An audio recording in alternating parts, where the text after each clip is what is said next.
ফজরের পরে সালাম ফিরিয়ে কারোর সঙ্গে কথা না বলে এই দোয়াটি 100 বার পড়েন, দুনিয়া আপনার পায়ের নিচে মাথা নত করতে বাধ্য হবে ইনশাআল্লাহ। আল্লাহ রাজত্ব দান করে দেবেন। আপনার অভাব অনটন, দুশ্চিন্তা, অসুস্থতা, পেরেশানি, সন্তান কথা শুনছে না, কোনো কিছুতে উন্নতি নাই, বিদেশে গিয়ে আটকা পড়েছেন, দেশে আসতে পারছেন না, আল্লাহ সব দোয়া আপনার কবুল করে নেবে যদি আপনি করতে পারেন। আল্লাহর উপর ভক্তি ভরসা রেখে আপনি আমল করুন না, আল্লাহ তাআলা অবশ্যই রিজিক খুলে দেবেন।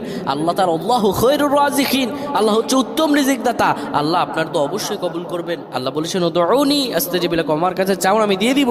এই কথাগুলো তোমরা শেয়ার করে দিবা, ফ্যামিলি সবার কাছে শেয়ার করবা। তুমি আমল না করো সওয়াব পাবা যদি তোমার একটা কথা অন্য কেউ শুনে আমল করে।